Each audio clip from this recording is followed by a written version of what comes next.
Ain't no last calls here. Bar Talk with Jay.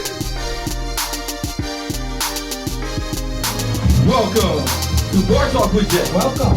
One of the things I want to tell you is brought to you by Dispose LLC. One of the things I can tell you about this garbage company, not the fact that I just work here, I can do big things there for you. All you got to do is give us the opportunity and a call. I've been putting it out on the website. I've been putting it out on Facebook. And again, with the front load and the roll off, I just want to see what all we can do to help your trash needs. Yes. And if you give us a call, we'll be able to do great things. And main thing is not the specials, it's the promise. Because again, I like to hold mine, not like others. We won't mention no names though. Find out by calling me. Now, I got to get off of that and get back to what I love the most is my people that's down with me. That is my man, Craftmatic. How you doing, big baby? Man, I'm doing good. I'm doing real good, man. Everything Man, you is. know, I'm getting tired of this little glow you always having. We don't talk about that. I take good care of myself. Well, I know, you know, I like that, man. Yeah, I take good care of myself. Mentally, physically, I mean, you know. Yeah, way more mentally lately, though. Way more mentally and spiritually about? lately. Boy, I've been in the Word a lot lately. I gotta start woosah. Yeah. I'm effing up. But before I go any further, I gotta get to that person next to you. Okay. Because again, before I go to me, I gotta go to that person that's still with me, just like you at the beginning until now. Making Georgia in the building. Barbara, how you doing, girl? Barbara's doing wonderful, and glad to be here. Okay, glad to have you, Miss Yeah, Barbara. we gotta get her to tone that up a little bit. Yeah. She too cool. Yeah, you just laid back, girl. You want you got, you know. Project. Yeah. Get it out there. Yeah. To the world. Yeah. Listen. You know, you happy and excited to be here. Yeah. By the way, how are you doing tonight, man? I'm good. Yeah, a lot of drama in my life. I don't even care with no drama. But you know, one of the things I can tell you is, no matter how you might want it in your life, you can gravitate by the things you do. So this show is gonna have a little bit about the 19 and behavior that might need to be changed for the future. Absolutely. If you really want more, you have to do more. And maybe I got lackadaisy, but we're gonna analyze me. Yeah. Have some fun with it. Okay. But his main thing is not me, it's you. Okay. I want Bar Talk with Jay to pour out for you to have a better understanding, not of me, of what everybody might be going through. Because I like to say I'm not special, but I'm one that cares. There you go. And that's a great way to introduce ourselves. This is Bar Talk with Jay. My name is Craftmatic. This is my boy Smooth Jay. We got Barb in the building tonight. Hold it down. And as I always say, we are here to simply liberate your mind with new ideas. And every week we pick a great topic and we really dive into the topic and create a magnificent discussion that goes all over the place. You'll hear, we hope that you hear yourself in these dialogues, our opinions, our experiences. Just kind of watch yourself in the mirror of our dialogue and make your own decisions. What would you do? How would you handle it? It's okay if you stop the film, you stop the podcast that you're watching and have this discussion with your friends and family, because that's what we're all about, is making discussion happen. Discussion heals. It heals families, it heals lives, and there's a lot of great stuff that comes out of it. So we thank you for being here with us tonight, and we always start the show off with a prayer. And so, shall I get it in, Jay?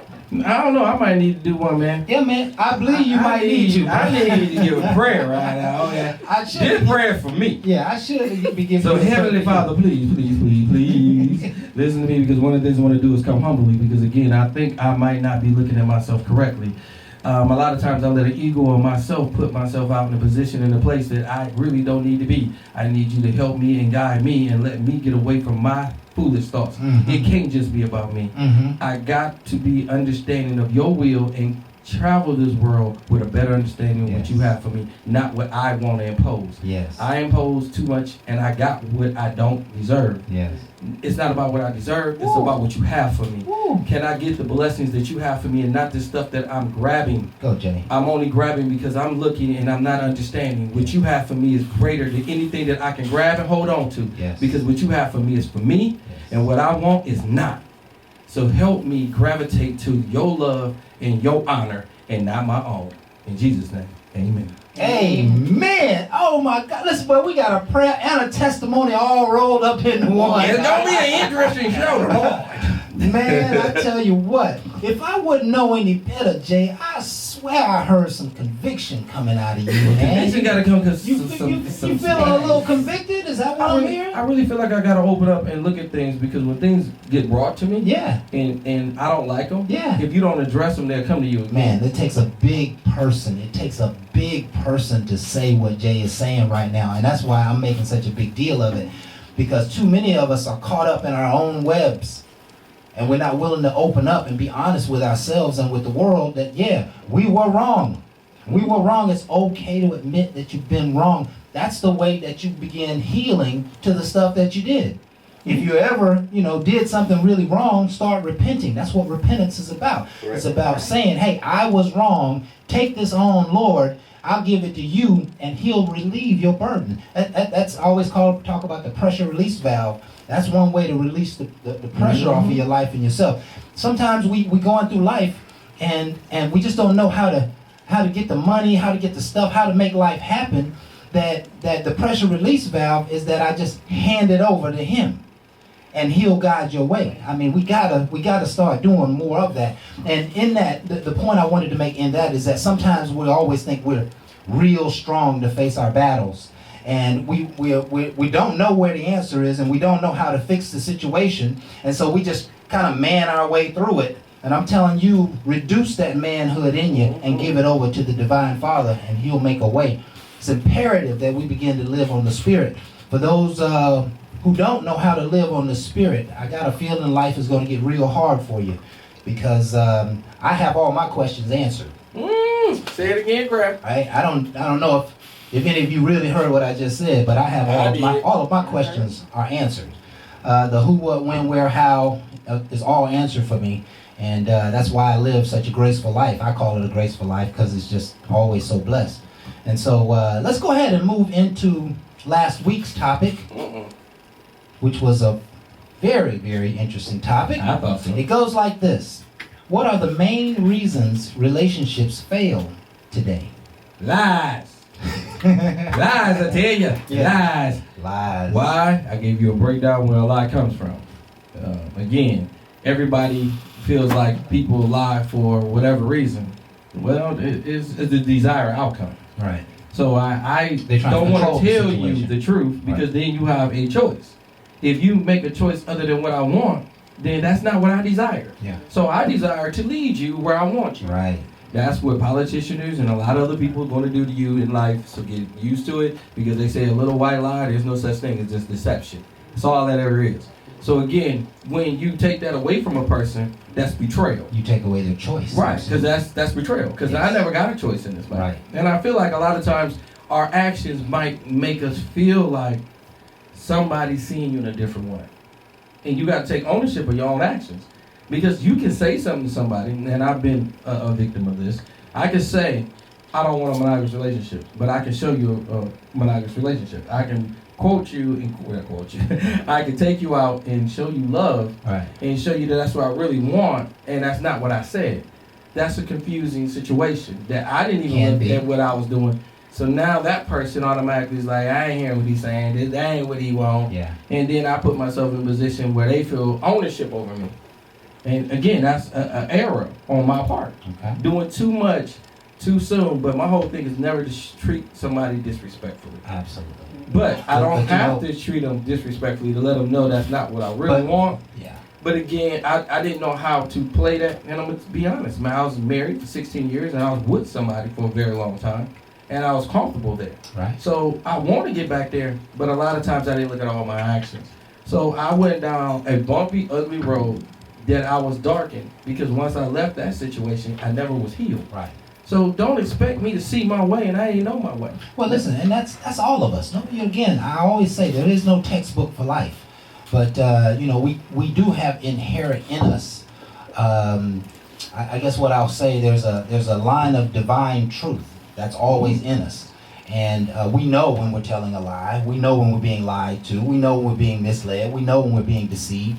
And a lot of people will go through relationships for a while being taken advantage of or lied to and deceived. And then all of a sudden they'll change their mind. They were like, okay, no more of this. And that's how relationships fail, because they put up with the nonsense for a while, hoping it will change, hoping it'll get better, hoping you'll understand, they'll understand, etc. And it never does happen. We talked about so many reasons why relationships fail, and I just want to cover a couple of them, on the surface. We know expectations ruin relationships. Oh yeah. And I talked about how Buddha basically says that it is our unfulfilled desires that creates unhappiness in us. So we have these expectations and these desires of someone, and you hadn't talked about it, you hadn't discussed it, you hadn't come in an agreement, but you have an expectation, and when it's not fulfilled, you are unhappy, you're dissatisfied. And so why have false expectations when you can simply have a conversation, right? The answer to misunderstandings and having false expectations is conversation, and that's why a lot of relationships don't make it. Communication, I meant to say communication, not conversation, but communication is a big issue. People are not talking, they're not sharing information back and forth, because mostly they're caught up in their feelings, or how you might feel if they told you the truth, if they told you how they really felt. And then all of a sudden in a heated argument 2 years later it comes up and you say how you felt, and you just crush everything that you all tried to build over the last few years, or the last couple of years. So, gotta have more communication. Incompatibility was another one. People don't see eye to eye. Sometimes people just don't see your whole value. And imagine being in a relationship with somebody who really doesn't see your value, right? You always really kind of playing yourself down, right? Trying to maintain relationship. And it doesn't feel real good. And I also mentioned it's very difficult to be in a relationship with somebody who doesn't share your vision. Yeah. Somebody who can't understand where you're going. I mean, I talked about my friend who, his wife said, hey, I ain't seen no money come out of this rap game you've been putting money into for the last few years. I'm getting tired of it. I'd like for the money to stay in the house. And he made the decision to get out of the game. But, perhaps early in the game, they were truly unequally yoked on that page. She never really understood his vision. He was a good guy, he was a provider, he was a great father, but he had this vision that she couldn't understand. Yeah, she couldn't see it. Sometimes people just weren't ready for a relationship. That's why they fail. They get into these relationships because they want somebody to be with, they want somebody to communicate with, to love up on, and the person seems to be special and offering them some surface needs, etc., etc. And then later on, they start wanting to be out a little more. They don't want to call as much, they don't want to talk as much. They really weren't ready for a relationship in the first place. Self-sabotage. Self-sabotage. That was another major reason. Yes, another major reason. So, can I throw one in there? Go ahead. I got one in there. Respect. A lot of relationships fail off the disrespect we show one another. And again, we didn't start off that way. But it's amazing how you get comfortable with a person, and then you can say the most foulest thing to them and expect them to be able to recover. And I really feel like if you live by morals, and you get all the way off and you disrespect mine, how can I recover? You can't recover. And that's very interesting. When you get upset and you're in an argument or a disagreement or a debate with your significant other, you cannot say anything that hurts the future. It's okay to explain yourself, it's okay to express yourself, but if you say something like you're an idiot, or you always fucking up, or whatever, that those are things that continue to play in people's heads because you really just attacked their spirit. And a lot of people can't come back from it. They may pretend they come back from it, but in the back of their mind, they were like, first opportunity, I'm getting the hell out of here. You know what I'm saying? Or whatever. So, again, it was a fabulous show. We'd love for you folks to go back and take a look at it. We are all over the internet, everywhere you can be. Let go. Hey, he did it first. Hey, y'all. I'm winning them over. You That's right. There you go. Offer up. Offer up. Yeah, we got to do a Craigslist, back pages. You know, hey, wherever you think you don't want to go, we there too. Yeah, and for those of you who really want to know, Facebook, Instagram, YouTube, Periscope, iTunes, Spotify, Google Podcasts, you can find us if you're looking for us. And then when you don't want to look for us there, go to Meet Me, POF. Even what's that one? They got one on Facebook. Facebook got one now. It's dating on Facebook. Hey, I'm on there too. Wherever you at, please understand, I'm there to meet. There you go. Pour it out. There you go. So let's go ahead and move on. By the way, like us, subscribe, share us, share us, subscribe, send it to everybody you know, and stay tuned for all this love and positivity that we bring out of our shows. Let's go ahead and cover our quote for the week or for tonight. Goes like this. Miss Barr, by the way, put this quote together, and it is another excellent one. And so it goes like this. We're committed to certain patterns of behavior because they've helped us in the past. Now those behaviors have become more harmful than helpful.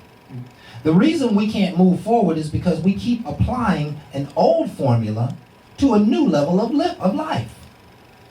We aren't stuck. We just have to change the formula to get different results. I think Barr threw a knife in my back. I said, backstabber, how you just gonna put my business out? You know, she dead on. One of the things I gotta, because sometimes you think you got the perfect formula, and people around you let you know it ain't that good. That formula can be tweaked if you allow other people to get in. And I believe that's where I miss some of the blessings, is thinking that that's how the ego gets over. Because that formula worked for me for so long. But remember, it ain't gonna work for everybody.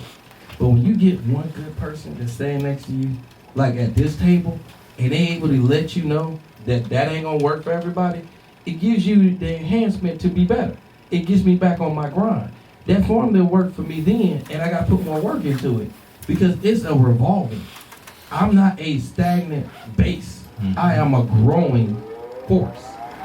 But if you stop listening, you stop caring, and believe me, you're not gonna go very far. There you go. That's just how I feel about that form. But again, Barb, you didn't throw a knife completely, but I think you called me to the carpet. Something gonna answer. You definitely feeling convicted. I'm feeling it. Somebody saying something. And I'm not sure why you're feeling convicted. I mean, you ain't told us about that. I'm gonna go there later. I'm hearing that you need a little quiet room with the pastor. I don't know about no quiet room. Straight jacket, padded. It's gonna go down. Just stay tuned. So the question becomes in my mind is, what is your formula? No. Right? We have to have a formula for life. We have to have a formula and a system, a process, a way to get through life. And there potentially are hundreds of them. But one of my formulas, and this formula works in the old and in the new, the very first thing I do is pray over everything. I pray. I take time to give whatever I'm going to do tomorrow to the Lord. Before I lay my head down, it takes me 1 minute, 2 minutes. I say, Lord, I'm doing this, I'm doing that tomorrow. Help me with this. And I close my eyes and I go on to sleep peacefully, right? Formulas, how you date, how you manage your money, how you plan to come up.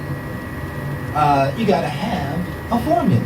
And again, there's all kinds of things we have to manage in life. You know, life is not one track. We all are multifaceted. We all have to manage our families and our relationships. We manage the pets, we manage the homes, we manage our outfits and clothes, we manage our hair and our hygiene, we manage the boss, we manage our vendors and relationships and our creditors and our credit report. And there's hundreds of things that we all have to manage, right?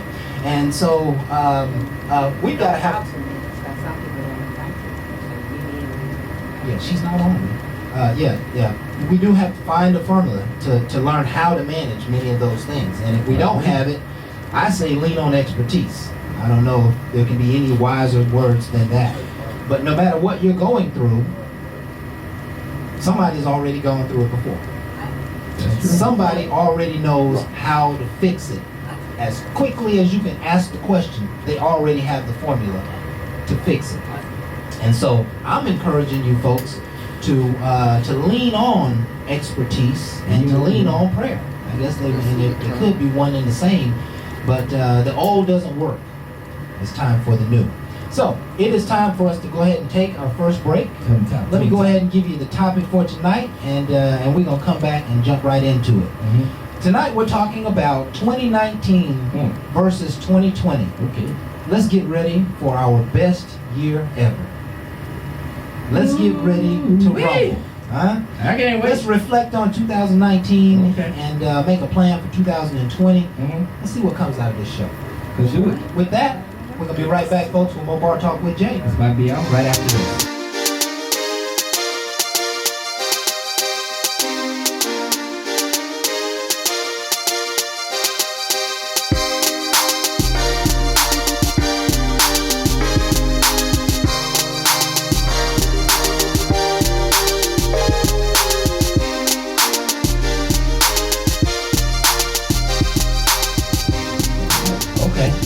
Yeah, I heard you on a couple of occasions feeling convicted, and that brings me to the question: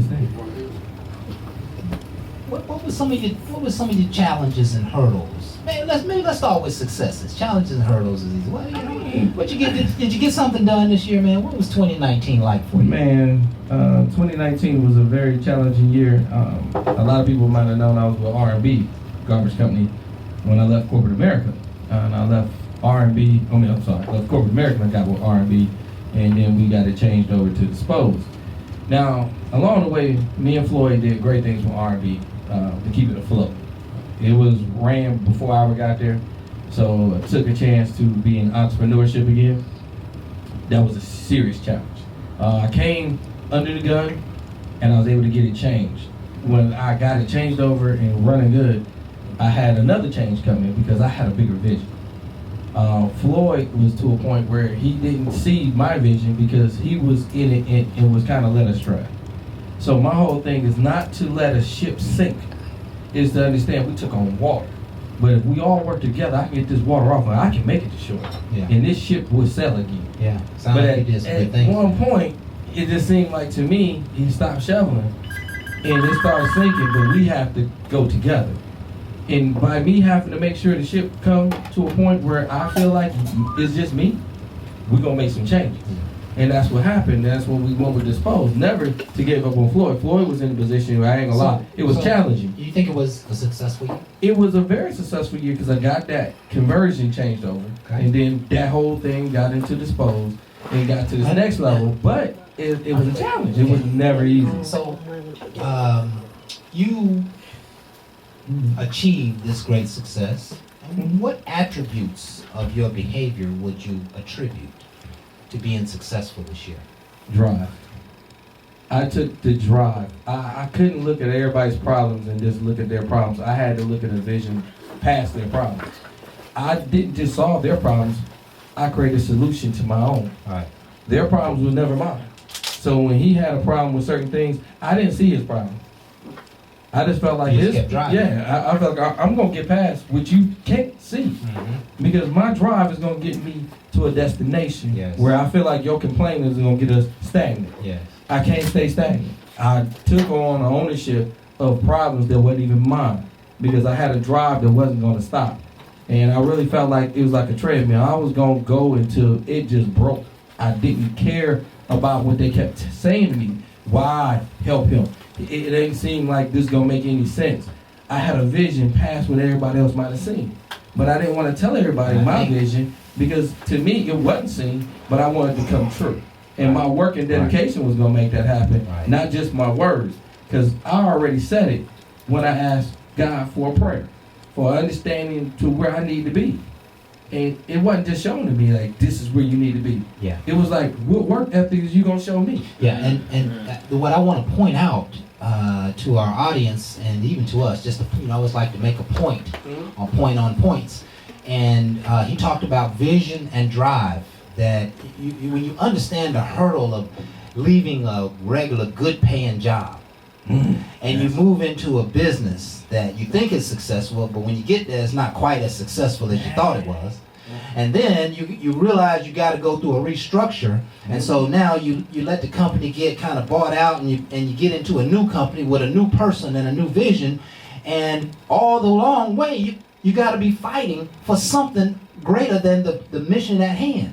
Right? That, hey, we got to hire these people, and I know we're going to be cutting it close, but if we hire the people just right and we get the job just right, we can get paid just right, and everybody will make it happen. It takes a vision. You gotta be working every day towards something bigger than just today, and you got to have the drive to foresee it happening. There's hurdles and obstacles and challenges are the nature of life. They are 70 to 80% of all life. And if you don't drive like Jay drove, then you're not going to make it from working for somebody to running your own business. And there are so many people who are listening to this show that want to make that jump. They want to make that leap, but you can't get there without the vision. You can't get there without drive. And so I applaud you for a fantastic year, Jay. What were some of the challenges, man? What would you say some of the hurdles were from the year? Woo. And give me some qualities of character that maybe you suffered in. Oh my God. Okay, I'm gonna give you a couple. When Dispose got out there and we got our first Mack truck, and that was a heck of an accomplishment. One of the things I can tell you, that truck is over $220,000. I'm very happy to be able to say I got somebody driving the truck that's worth more than my home. They got my brand on it, Dispose. So I was so happy to get that. Now I got a $300 front load truck out there. I got cans out there, and we're growing. Now, I'm not throwing numbers to impress. I'm throwing numbers because it took a vision for me to get to a point where I had trucks that didn't cost that much, that was getting it done just as well. I wanted something bigger, and I was working for a bigger picture. And then all of a sudden, I started seeing my DMs. My DMs was making me feel. What are DMs? My DM is my like Instagram and Facebook. Oh, yeah, when okay. you go on my okay. Messenger. Yeah, DM, You giving me some messages. I don't care. Like, oh, you baller. I get this. I got this idea. Can you fund this? And I struggled to get to this point. It was never just a situation where a bank wrote a check for us. We had to prove our way the whole way. Fight landfills and everything else, but yet I get disrespected and I get cash app requests from people I don't know, because they see me on social media. I see you try to do things for the homeless. I'm hurting. Send it to me. I don't know who you are. I don't know you like that. So it felt a little disrespect, but I didn't want to bow my head down and on. My whole thing is to try to listen to them. And I found. And how are you faulting yourself in that equation? I fault myself because a lot of times when you put things out there, it's a perception. Mm-hmm. My perception is to sell my vision, is to sell roll-off, as in call my company and let me help you, not to brag about all I do. So what would you do differently? I can't. How could you change? I just have to be a stronger person to realize that everybody ain't gonna like you and everybody ain't on your team. So again, you gotta make sure your inner circle stays tight. Understand who's on your bench and who's in your crowd. That crowd can boo you, love you, or hate you. They out there. I can't stop them. Quit thinking you can control them, but give them a product that they will want. And I like to say, I'm going to give you something that you need. Mm-hmm. I can't be worried about what you want, because some people want from me what I can't deliver. And I will tell you, it ain't for me. Everything is not. And that became a challenge this year, because I felt like I became an ass. Because I have to say to people, no, I don't see it, I ain't doing it, and I ain't with it. And let me tell you what I'm hearing in that. I'm hearing a person who goes from kind of the struggle to maybe a little leeway, a little freedom in life, right. Get a few extras, a little extra income, disposable income. And the world starts to see it. Now the world wants to put pressure on him to take what he has. And I'm hearing Jay kind of take it real personal. Yes. Right? But going into 2020, you're going to get even bigger. And so those requests are probably going to become more. They always say more money, more problems. So next time, I would say, hey, I'm not going to beat myself up because I have to say no. And I'm only going to support those who are supporting themselves. Correct. Right? And, I think a part of the responsibility for gaining wealth and prosperity is that you're always reaching back for those who are behind you. And I think it just becomes a natural responsibility that When you come up, now you start taking care of your mom, or you know what I'm saying, your brother who been long lost, you give him a break, or you help him out here, you maybe get him a car, you help him get a job. You have to always be reaching back, and it can become a great stress, a struggle on, you think about all the people who've ever made it, particularly prosperity made it, those people are under the gun. You know, there are a lot of wolves, and there are a lot of people trying to take what they have, and it takes a lot of strength to say no. It takes it takes a lot of strength, because you could give all your money away because they asked for it, right? And that's what happens with most fools. Yeah, but that's one of those emotional equations that go with moving into prosperity. Is that, hey, I'm going to have to now put my foot down and be for what I'm for, so to speak. If these people aren't trying to help themselves, I can't help them. I'm not going to put into an empty valley. But, here, I got a young man next door who's trying to go to college. You know what I'm saying? I might be able to drop money in his account so he can go and buy his books or whatever the case may be. There you go. For those who have a will and a want to do something, that's exactly right. I would back folks up and say a lot of different things. And one of them is perception is automatically you got it, you just don't want to give it. I became an ass because I gave when I didn't have. I feel like it's disrespectful when you feel like I should because you think I have. That's where I got mad. Right. Because I gave my last dollar. I bailed people out. I did things, and it made me challenge where I said, okay, do I need to keep doing this? I had to ask. I had to go to the good Lord. Yeah. I know I need to walk in a better way. Yeah. I need to not be mad about this, but I did this and I did that, and then I get hit again. And it's like, okay, I don't have it. Yeah. I don't, but they want it. And it's like, what else do I do? I'm trying to put words to the rationale for why you get mad. Well, the words is like here it is. It's almost like you're really mad because you realize that somebody's taking you. Correct. But your heart won't say no. Well, no, my heart said yes, and my ass should have said no. And then I get stuck, and I really run across a person that needs my help, and I can't help them because I done helped your behind, and you ain't even doing right. Man, so I felt like if I would have shifted that, I could have made a positive result compared to a negative reaction. It is very difficult to deal with takers. Especially when you have a big heart, especially when you have a kind heart and a gentle spirit. I'm gonna be like Pharaoh. My shit gonna get hard. There are people who will hard over here, player. Take you and just running game, with cool words and lies and stories, and for those of you who move into great success, if you haven't already, just know that is a part of the game, and it's going to come at you hard and heavy. What I have been attempting to do this segment is to get you folks to reflect on 2019. Mm-hmm. Just simply take time to reflect. There's no particular methodology, even though I could give you one, that I want you to use. But I want you to think about 2019, and I want you to give yourself a standing ovation for the things that you did successfully. I want you to take time in your living room all by yourself, stand up and clap for what you achieved in 2019. You overcame hurdles. You put things into effect that you have been planning for years. You went from living from behind to now living ahead.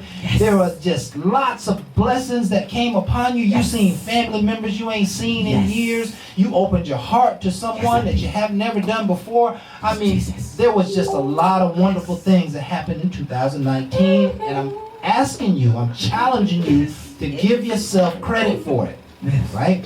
It's kind of the process that must happen. You got to feed your battery. You got to charge your battery up, right? Because in just a few minutes, I'm going to ask you to look at all the things you did wrong. Oh, you fucking up now. You unplug that, you juice me up, really? Listen, I tried. Where my egg dog? I tried to get Jay to do it, but he ain't answer the damn question. Nah, my bad. I've been known for that. You can tell I run around the bush in a heartbeat. Yeah. And we're going to cover some of these things throughout the rest of the show, but there are lots of things that we did wrong. I mean, I'll just start rattling off a few of them. We were very lazy in some areas of our life. So there were some areas that we should have been paying attention to that we gave no attention to at all. You ain't feel the night. You snitching? You the Cotty? I like how you take everything personally. You really put yourself on the front line when you do that. My bad. Where my egg no? You know what I did? Look, I ain't right. Weaknesses, right? Yeah, I know. There were some things that we needed to communicate that we did not communicate, or we did not communicate properly. We waited till the last minute on so many projects that we were not living our greatest possibility. We let worries and fears and doubts consume months of our previous year. Many of us were so caught up in these worrisome thoughts that we couldn't even think. We couldn't even pray. I mean, you got to be in a bad place where you can't even pray, right? And This is not in the script. We didn't talk about this. You didn't say you was gonna tell on my ass all the night. I thought this was just a little bit. You really 690 tonight? Go ahead. I mean, yeah. you really are confessing you in this yourself box. tonight. All I gotta say, where's my egg now? Lord, you dripping. I'm feeling the pressure. There are a lot of things. There are a lot of things that we did not do correctly, and we don't have to. We don't have to wallow in those things. But it is important that we be honest with ourselves. Yeah. We can all see how our actions and our thoughts and our behaviors limited our possibilities last year. We can all see what we should have done, could have done, would have done. Right. And it's just important to be able to take an honest assessment. That's the point of this exercise. An honest assessment of what I did good, an honest assessment of what I didn't do so well. Because when I see what I didn't do so well, now I can create an objective to do better in that area. If I didn't do so well in my finances, this year I'm going to be focused on budget. I'm going to find a way to get a budget. I'll go to a friend or a relative, or I'll go to my spouse or whatever, and we're going to create a budget, and we're going to start saving, and we're going to start investing, and we're going to build that business that we've been looking to build. But if you don't make the assessment, then you go into next year exactly like you came out of This year. And we are always attempting to not make the same mistakes over. And it happens oftentimes. It oftentimes happens because we don't wake up to the self-assessment. We don't wake up to the fact that, you know what, I had 10 people in and out of my life in the last 2, 3, 4 years. And you know what? I might be some of the problem. Let me chill for a while. I don't think I'm ready for a relationship.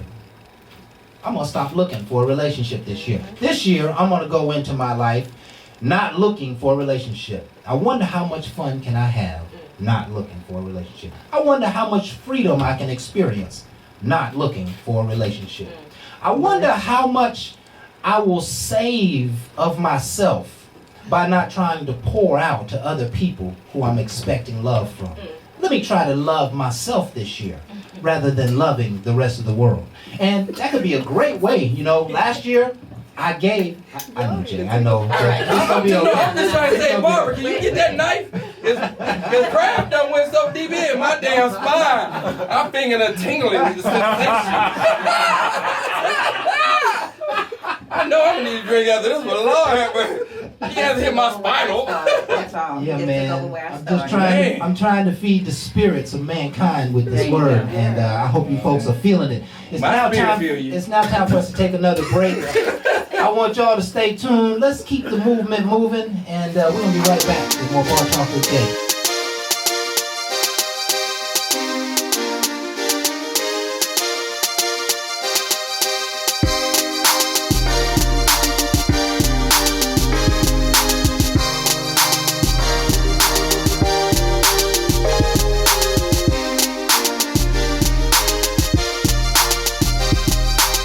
Y'all heard about this so bad? I had to get me up, right?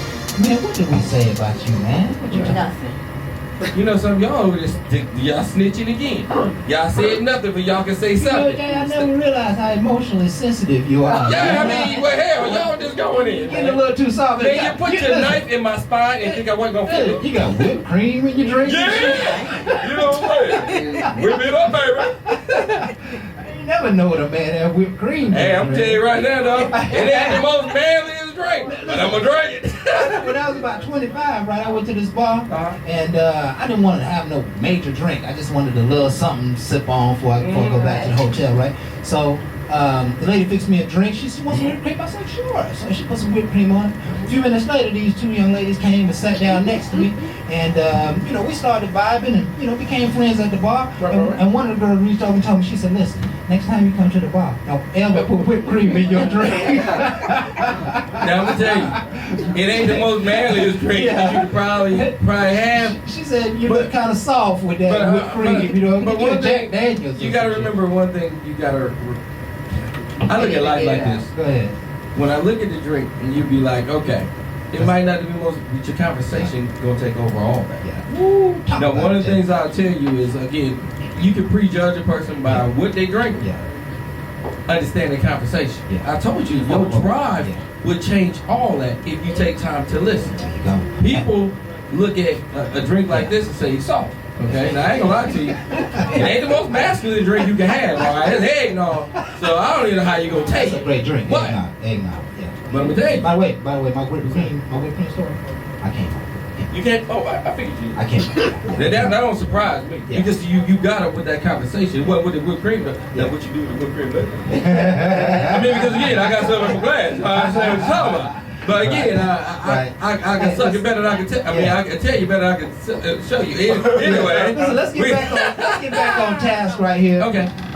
Okay. We are having a fantastic discussion about 2019 versus 2020. Yeah. Let's get ready for our best year ever. Okay. And we were talking about some of the things that limited our performance last year. They limited our ability to get things done. Lord, I mean, you already know I thought that was sexual. I thought that was sexual. Performance wasn't the right word. Yeah. I was like, yo, you need some greens, some vegetables, the blue pill. Just wondering if you got some things, you see your doctor. Yeah, stop. No. So, what we're trying to do My bad. is we're trying to liberate your spirit in an effort for you to do your best next year. Okay?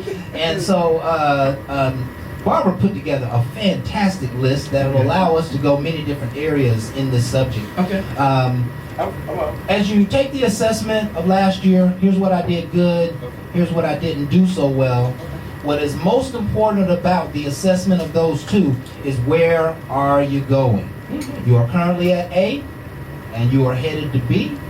And here's a sad reality, but real reality of life, is that if you never identify B, you can never achieve it. Right. It is impossible to achieve B if you have not identified it, right? Because life works through your volition.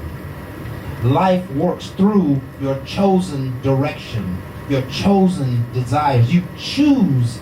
There's a river of thought that's flowing through your head, but in spite of the river, you got to choose your destiny. You got to choose where you're going. Otherwise, the river will just take you where it wants to take you, right? Right. So here's many different ways to be able to reach for a better tomorrow, so to speak. The first one, I really like this one. This is going to challenge us all. Treat your body like a temple. Now, what would you do better next year than you did this year? How would you treat your body more like a temple? Some of the simple ways are you got to eat right. Right? You ate too much fried chicken in 2019. Man, right? I love chicken. Too many fried foods. Ain't nothing wrong with chicken. Yeah, you got to bake it. Yeah, you know. I mean, as long as it's Put it in chicken. a crock pot. You know. If it's chicken go, it's gonna be a world of trouble. I love some chicken. I love some chicken too, I Joe. love Yeah, and the chicken. world wouldn't be the same without chicken. You know what I mean? That's just the way the world works. I didn't run for that Popeye, yeah. but I ran for that Chick-fil-A. Yeah, the point is there's a lot of things that you can do to take better care of yourselves. You can drink more water. You can take your vitamins regularly. You can exercise. You can see your doctors more. You can meditate. There's just hundreds of things that you can do. Go get involved in some classes where you can do spin classes or do some kickboxing or. I had a friend one time who does. She likes doing stripper classes, right? Ain't nothing wrong with the stripper class. There's a great workout. It was a fantastic workout for her. But the point is that when you go and take a class, you have intention to get work done. You're saying at this hour on this day, I'm going to get a solid workout done. And see, that's the key to life, folks. This is major stuff. Is that life happens when I fill up those blocks of time for next week. Right. So, Craig, can we do a stripper class? What? I wouldn't want to be in a man stripper class. Who said nothing about that? I'm a man instructor. I want women. Yeah. Well, Bar talk with JD. Listen, if you can instruct that well, you'll get some clients. I promise you. I need some coins. Yeah. I mean, bar talk with Jay. I need some people at the bar. You know. Okay. Right. I think we need a poll. Right. We're gonna change this whole show. Oh no. Okay, idea shut down. We're not going there. We have to do bar talk with Jay. Anybody think it's a good thought? No. Put it in the DM or go to Facebook and let me know. I mean, just do it out there. So- 2019, 2020. Yeah. So taking better care of our bodies is major. It's essential. There's just so many things you can do. You can, less sugar in your diet. Maybe get rid of that candy bar. Maybe put a little less sugar in your coffee. Maybe don't drink Kool-Aid as much, or sweet tea as much. Again, there's hundreds of things that you can do. And, I think the most important idea is go and see your doctor. You got to know where A is before you can identify B. And if he says you got, some cholesterol issues or your heart ain't pumping right or, your stress is being caused by A, then you can identify some key objectives in B. One of the things that I've done for several years is in the first quarter of the year, I like to go and get all my health stuff done. I get my eyes checked, I get my dentist appointments done, I get my physical. I try to get it all done before the end of March. And that way, the rest of the year, I'm just on cruise control, right? So it's about being laser focused. That's the key. Be laser focused on your body.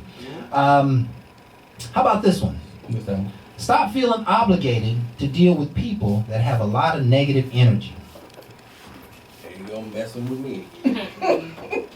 So, yeah, we all have people, and we've talked about this numerous shows. There are people who we absolutely just need to fire from our lives. All they do is bring drama and negativity and rumor and all of that good stuff.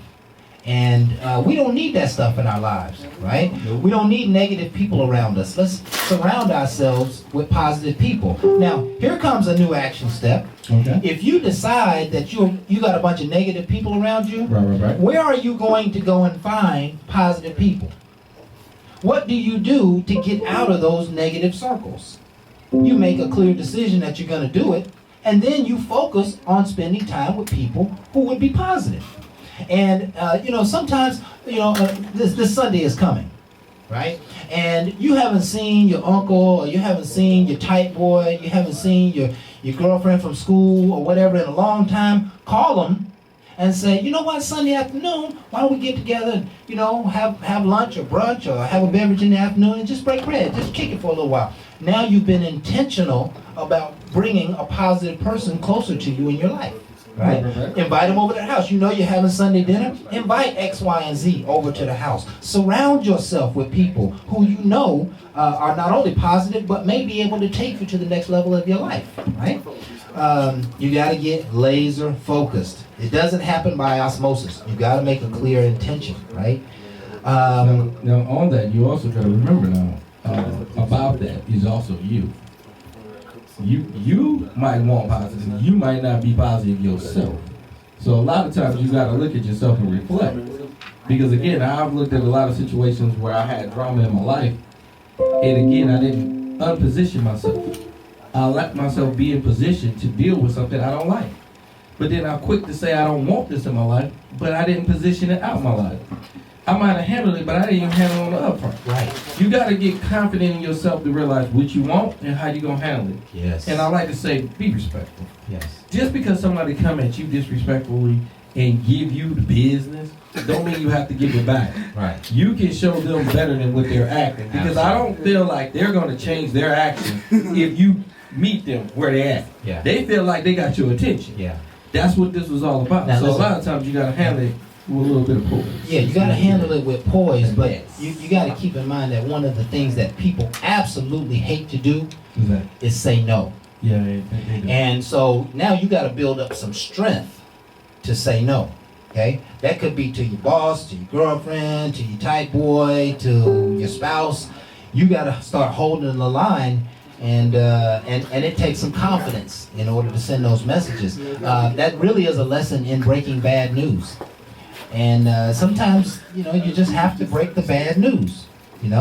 Sometimes you just have to tell it like it is and face the truth. It ain't always bad. I mean, when you gotta let somebody go, it's not always bad. Sometimes I don't look at a let go as a negative. It just didn't work out.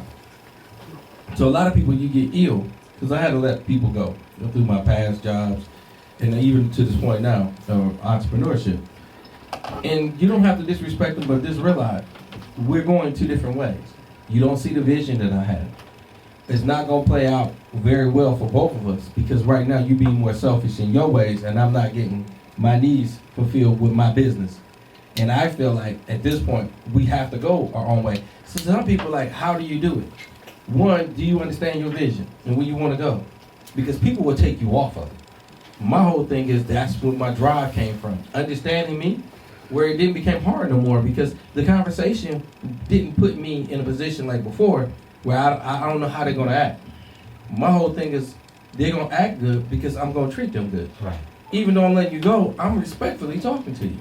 I don't have to make Listen, you feel belittled. And here's the conversation that's coming out for me, and I hope this helps somebody. Somebody's working for a company that is absolutely taking advantage of you. They are underpaying you. They have you maybe in a safety issue.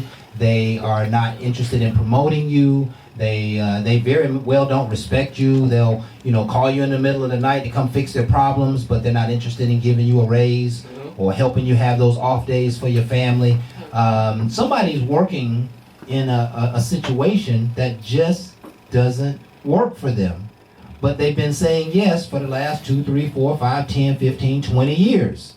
A long time, Craig. You jumped, Right? Serious, the whole century. And I'm telling you that you have choice. And if somebody halfway appreciates you right now, there's somebody who will all the way appreciate you. I tell you what, since Kraft threw that out there, anybody that's a good mechanic and you need somebody to show you some love, come on over this way. And if they ain't showing you no love, I will. How about that? And that's what you should be receiving love, even in your employment. What kind of mechanic? Even in your employment. Diesel mechanic. Diesel mechanic. You got treehouse. You got So- gas, ain't gonna work for me. I'm just trying to got these Yeah. diesel. So- I got big trucks. So the message here is I got that I lost the message. What's the message? The message is if you need a good job as a mechanic, you need to come on over here to the code because your boy been needing them for a minute and a half. So if you're unhappy in your job, go find something different, right? And if you do nothing else next year, reach hard. Mm-hmm. Reach hard. Put your resumes out there. Put your credentials out there. Start calling some of your friends and some of your old colleagues and ask them what are some of the opportunities in the marketplace. How much should I be getting paid here? Should I be making more money? What are other people making doing the same job that I'm doing across town, right? So focus in, folks. You got to focus in on how do I improve myself and how do I improve my life, okay? I think it's just about time for us to take another break.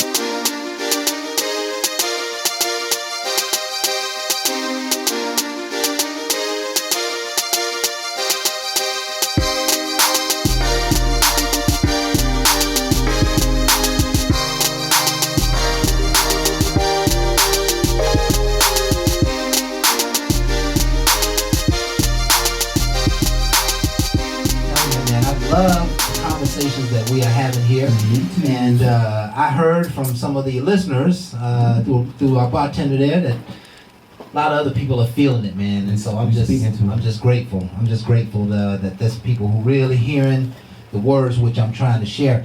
Because listen, the reality is that life only improves when you improve. That is true. There's no other way. There's no other methodology to improve your life except you improve.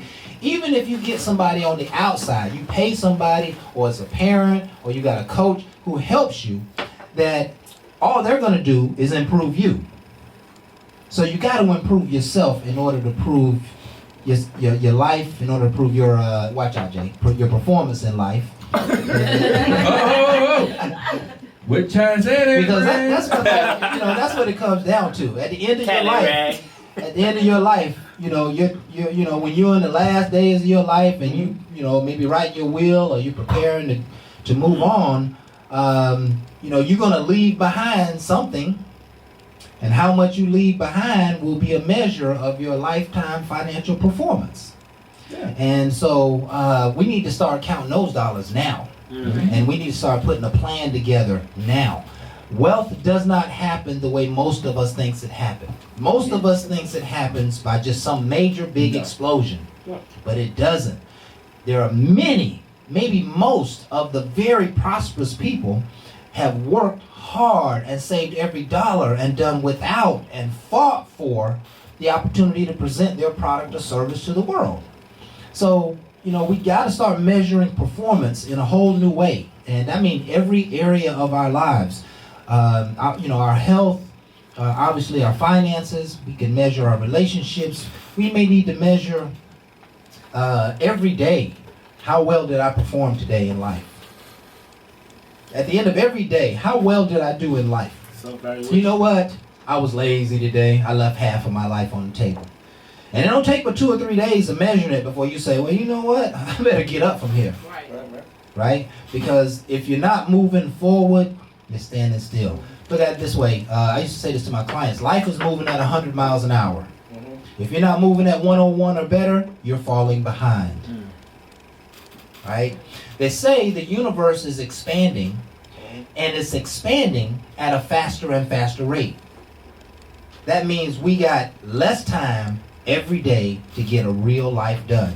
And you're not promised life, but if the average of us gonna get 60 or 70, we'd be lucky if we get 80 years of life. We need to start figuring out what to do to make our lives effective and meaningful.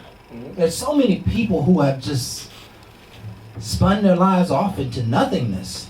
They got caught up in the chaos of life. Maybe it was drugs, maybe it was a bad relationship, maybe they just were afraid to make decisions because they never been around a strong person who made decisions and fell and got up and made decisions and fell. They never been around a person to do it that way, because in order to be successful, you're going to have to fall 7 times. Yeah.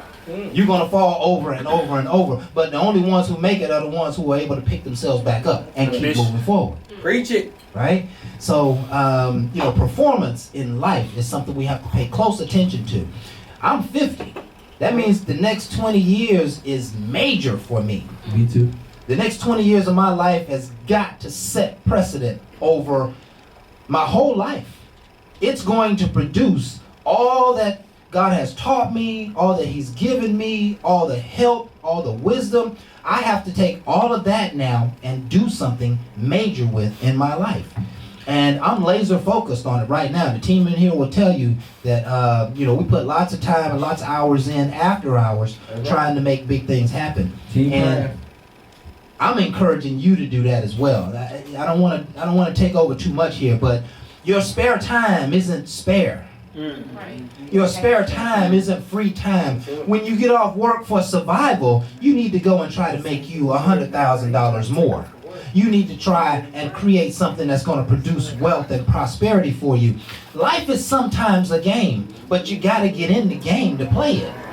You can't win prosperity sitting on the sideline. You got to be trying to do something, right? I did a segment for Minecraft, and I was talking about how people are leaving their potential on the table. And okay. Go ahead. Okay, let me finish it. So this is how people are leaving their lives on the table. You have everything necessary to be successful. For the last 18 years, you've been studying marketing. You've been studying that product. You know exactly how it should be built and describe it. You know where it fits in the marketplace. You know, you have the resources. You now have got the resources, the money, or the tools, or the wisdom, or the intelligence to be able to bring it together. But your after hours is your free time. You ain't doing nothing with all of those gifts. You're not doing nothing with all of that talent because you think your free time is free time. Your free time is not free time. I always preach the words that we are not here to play, dream, or drift. We have hard work to do and load to lift. Shun not the struggle, for it is God's gift. Be strong, be strong. We're not here to play. Life is not about happiness. I study the Word of God all the time, and it's the greatest wisdom that I know to go and study, and that's what I study. And when I study it, I don't hear people talking about happy lives. I hear people talking about getting things done, raising families and raising crops and fighting wars and whatever they happen to be doing, but they're in a struggle. They're in life to make something happen. And so are we. We're not just here. We didn't just, our seed wasn't planted to be living this life to just be breathing air. Right. We're here to accomplish some things. And the greatest thing I think you can accomplish is to help somebody else. Here for a good time, not a long time.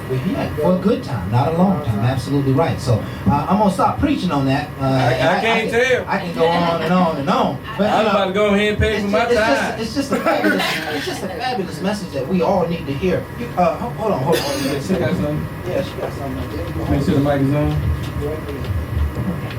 So this is a question for everybody at the table. Okay. Because you guys are, more mature than the younger people that are in the room. I try to act it. True. True. But okay, so what advice do you give the person who's getting ready to turn 30 or just reaching their 30s? Mm-hmm. What advice do you give us to get us to get further into our life to reaching where we need to go as in a goal wise? I'm gonna start it and I'm gonna let Crab take it a little further. One of the things I will tell anybody is, you live this far, now take the time to sit back and get a piece of paper and let's start making a plan. Because again, in your 20s you live in life, okay? You're getting out of school, you might have went to college, you're out of college, you're trying to figure out where you at. Now you're getting 30. I say at this point you gotta evaluate. Because you might have wasted time, you might not have. You might have been laser focused. I don't know where you're at. But I want you to be able to find something to measure yourself so you can be the most successful you, not me. These are some of the steps that I didn't take, but these are some of the things I regret. So I'm going to give it to you from a person that want to see your success, not just to brag. To say what I did when I was 50, when I could have did it when I was 20 to 30. I have to go back to what I'm doing now and give you the tools to be successful younger than older. I don't want you to have to work 2 or 3 jobs. I want you to be able to work one good job and make some investments and let these investments work that secondary hand that everybody else is doing. You might have to do it for a minute until your investment come through. But again, I want to show you something different than what we was taught. 2 or 3 different jobs make 2 or 3 different owners richer. I like to get you to a point where you become richer. Right. Because if not, you're gonna be working mandatory hours, doing things that you don't care to do. You're gonna live a unhappy life, and you're gonna be mad at who? You chose to do them. I don't want you to be mad about what you seeing success. Your success was working these jobs where you can get things that wasn't gonna create no wealth. You got stuff. There's too many people with a lot of stuff with no value. If you got a home with a couch and TVs in every room, if something happened to you and you lose your house, half that value will be lost. But I know people that bought valuable antique furniture in $1 million homes that they ain't worried because the furniture will almost pay for the home. They seen more into what they was buying, not just buying. But I want you to get that same kind of eye to be able to buy a portrait that's worth $100,000 now, and you save it and leave it to your kids, they'll be worth $1 million by the time they inherit it. So again, it's forethought. But most people just for thought. It's for what I can have. No different. I was young. I bought cars with rims, stereos. I ain't had not one car I bought with rims and stereo that was worth more when I was done. That investment got lost, but my vision and what I wanted at that time was that car, that look, that appeal. Right. The first time I got in an accident, and my insurance company told me, none of that is what we're gonna pay you. We're gonna pay you for the value of that car. What about my rim? My rims got towed up. And what about my stereo? They was like, give us receipts. You know you don't keep half the receipts on that stuff. I showed them some receipts. They gave me a depreciation value. So again, now, to me, I'm not saying not to enjoy your music. Everybody want what they want. Cars come with nice stereo systems. Mm-hmm. So to me, we want more. That's not going to get us more. I want you to get a bigger picture of what's really, and I ain't saying a thought of what others do. No, it's about you getting to a position in a place where you don't have to have everybody else in your backside telling you about the secondary job and everything else. Where you are living a life that you can be comfortable, and that will get you a happiness other than just wealth. Because when you become real rich, they scared to lose it. I just want you to be happy with what you can do by what he's giving you. Your talent, your skill, and not trying to live by somebody else. Yeah, I think, man, that's powerful. Not trying to live by somebody else. That's a major point to make to a 30-year-old. Right. A few things that came to my mind. The first thing that came to my mind is by the time you reach 30, if you haven't already, you should get serious about life. Like that's a place where, you know, it won't be long before you're in your mid-30s, moving into your 40s. And in your 40s, you start getting letters from AARP. Life, that time will pass so fast. So I would say get serious about life. And if you know just a little bit about life, you know that you got to find a great income. You know that you are going to have a family or not. Get serious about it, right? If that's what you want, you got to get serious about it. Don't laissez-faire. Don't be dating the whole world when you know you should be trying to find Mrs. Right. Because it will cost you if you end up single in your 40s. Because the pickings get a little different when you get in your 40s. And the heavy load lightens, so to speak. In ATL, it's just very interesting. Yeah. It certainly does. And Cougar's got a whole new meaning. Cougars, neighbor troops, snakes, and all. I would say one great exercise for a 30-year-old to do is to put some goals and plans in place for your life, right? So when you get serious, you put some goals and plans. So I'm holding a sheet of paper here now. I take a regular sheet of paper, 8.5 by 11, and I fold it into these 8 segments, and I write something on each panel. And here's something definitely every 30-year-old, but I'd recommend everybody to do it. Okay. I said 2020, this is just a vision for next year. 2020, a great year. I'm already stamping 2020 on a great year. Okay. Minimum income of $10,000 a month, like clockwork. Okay. This year is going to be filled with breakthroughs and a continuous flow of dynamic blessings. I'm making myself ready to receive.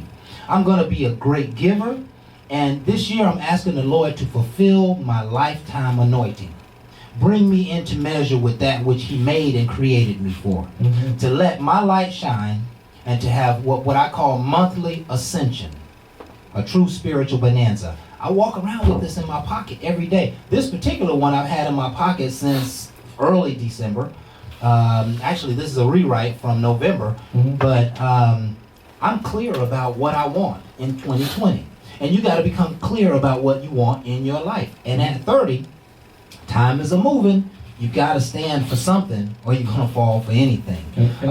Plan retirement and let go of the material world. Stop thinking about cars and boats and houses and all of that stuff. Think about how to get your paper stacked so that you can live beyond survival. So you're not concerned about how to pay next month's mortgage and next month's bills. They're already going to be paid on automatic pilot because you got enough prosperity and wealth or money in your savings and checking account to be able to take care of it for months at a time. See, the rich says, I want to be 2 years ahead of life. I want to be 10 years ahead of life. I want to be 50 years ahead of life in my finances and prosperity.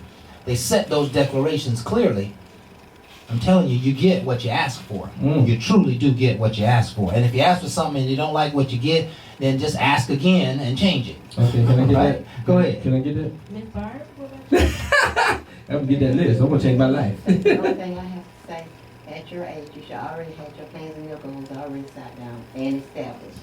Stop making excuses if you want to be a cook. Go ahead, make your plans and your goals, make it happen. Stop making excuses. You gotta have the will and the want. You already have the tools. The Lord gave it to you. You just gotta put it in place. Excuses are tools of the incompetent, and those who use them build monuments of nothing and seldom achieve anything. That was beat into me many years ago.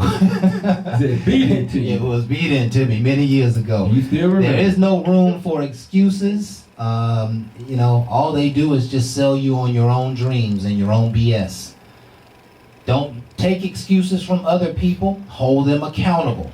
If your brother says he wants to do X and you see that he has the talent to do it, you should be mashing on him every single day. If your son has the potential or your daughter has the potential and you can see they're laissez-faire the whole life, you should be mashing on them every single day. Let no ounce of potential get away, whether it's your own or someone around you who you know has it. Because when you mash on them, it's like pouring into your own life. Because now somebody's probably going to start mashing on you. Or if you're mashing on them, you're at least aware enough to say, yeah, I need to be moving that direction as well. I can't just ask them to do it or tell them to do it. I need to be doing something for myself. So just a lot of fantastic stuff coming out of this show, man. I'm just loving it. And I hope you folks are too. I do believe it's time for us to take another break.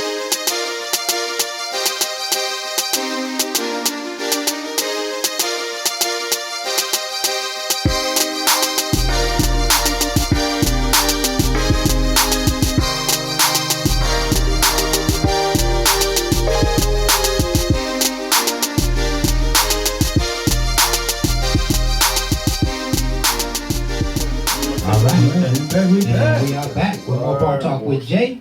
And man, I tell you what, some of this information is just so incredible for people to hear.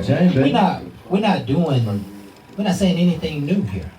No, there's really nothing new under the sun. This is old stuff. This is of the old. I mean, civilization has been around for years, and people have always been wondering, you know, how can they do better? How can they make more of their lives? How can they achieve more?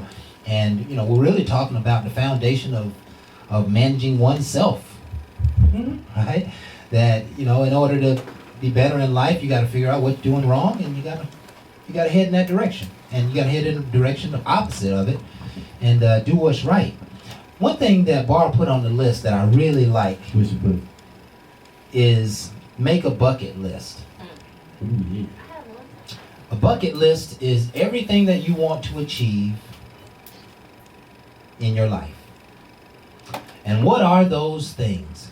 Because once you finish grinding in the next 3, 4, 5, 10 years, once you finish a real serious grind, and you have an opportunity to, I guess, do the things that you want to do, you should have that list in your pocket, and you should be able to just go and check off the things. You shouldn't have to figure out life throughout life. You always wanted to go to the Bahamas, you should put on your list to take a trip to Bahamas. If you always wanted to take a painting class, you should take a painting class. If you always wanted to go to a certain concert, if you always wanted to take a certain class or have a certain degree, if you always wanted to start a certain organization, there's so many things that you could put on your bucket list. What would be on yours, Jay?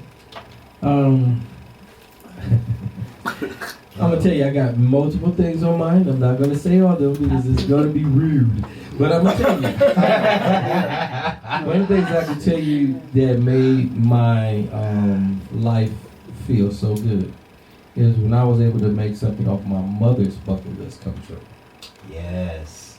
A lot of times, yes. I've been on cruises, I travel, and I've done a lot of things, and I'm very happy that I was able to accomplish them. Right. But one of the things that gave me more joy to realize the person that supported me, which was my mother, that had me since day one. And I did all these other trips, and I wanted to do something special for her. So when I went to Hawaii this year, that was on her bucket list. And regardless if it was on her bucket list or not, it was something special I wanted to do for a person that meant so much to me. Awesome, man. Awesome. And the second thing was Thanksgiving. We changed up a tradition that we did here, and we went down to Florida, and we had a jam up time. Yes. Again, I know to a lot of people how good it is to accomplish things on your bucket list, but can you give it back to a person that believed in you before you even knew you? Yes. And if you can do that, your bucket list become more believable and understandable when you may be able to care for a person and do something for them that they never thought would be possible. Yes. Now I feel like I've been given a gift because I gave it before I ever was successful in my plan. Before, and that's another thing. When you work in your plan and you're not where you want to be, you try to save and not do anything. But if something was to happen to her and I wasn't able to achieve it, I live in regret. I might have sacrificed and not paid a bill to make that happen. But there's no regrets because I have a smile and I got pictures that I already knew I did something that was not a selfish act. And that's where we got to get away from. A bucket list can put you in a selfish mode where these are things I want to accomplish and you forget about the bigger goal. Yes. Because I'm stuck there. Well, she was never a person that asked for anything. Right. And I like to make sure people are humble. And you might not have that great relationship with your parents. Yeah. I don't know, but I can tell you I have one that I respect and admire because I lost my father a while ago. Right. But that didn't make me enhance the relationship I had with my mother. My mother was always there. Right. But it's one that I lost somebody, so I understand a loss now. And I don't want to contribute that to what might happen with her, but I know she ain't gonna be here forever.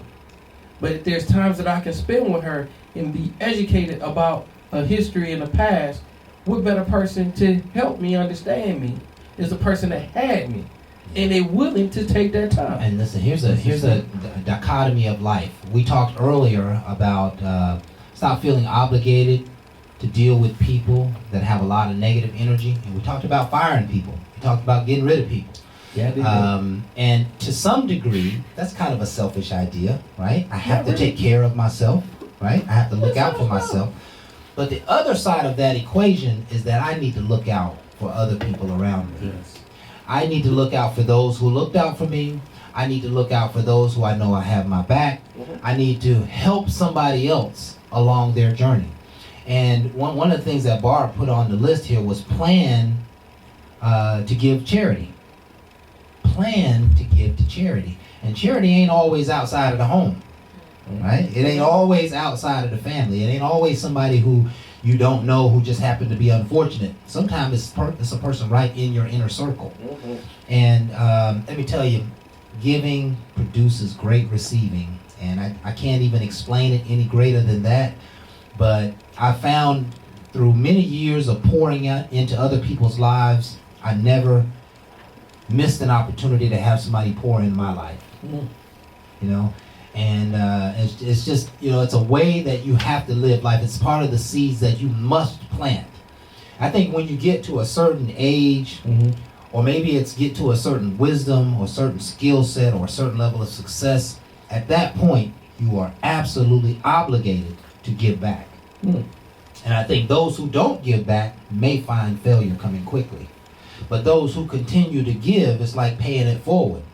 Right? I'm helping somebody else to be successful so that I can blossom myself. You don't give with the intention to receive, but you got to always know you're planting good seeds. You got to always know that you're paying it forward. You got to always know that what you do today is going to work for your greatest good tomorrow. Right? And so there is a chance. There's an opportunity for us to be selfish, but the other half of the equation is there's also a great opportunity for us to give and to serve our community and serve humanity, serve other people, serve the world. And I'm encouraging you, challenging you all, get out of your box in 2020. Feed the homeless. They need you, right? If you have an old jacket in your closet that you're not wearing and it starts to get cold and you see somebody standing on the street who could use it, that's the person you give it to. You might give it to the Salvation Army or you might donate it, but there's somebody close to you, right? The neighbor's kids are walking out the house every day without a jacket on. They got a little light jacket, but they could really use that heavy one that you got sitting in the closet that you ain't worn in 10 years. Empty out your space. I always say the universe hates a vacuum.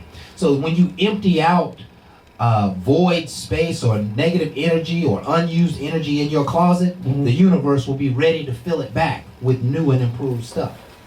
But it's not going to fill it if you don't create the void, right? You have to create the void. Love is not going to come into a closed heart. Love is only going to come to an open heart, right? Love must love something. And I know that's kind of heavy, but... yeah, it is. Yeah. I'm like Pharaoh over here. This shit hard. I ain't trying to let my people go. I'm sorry. You're silly, man.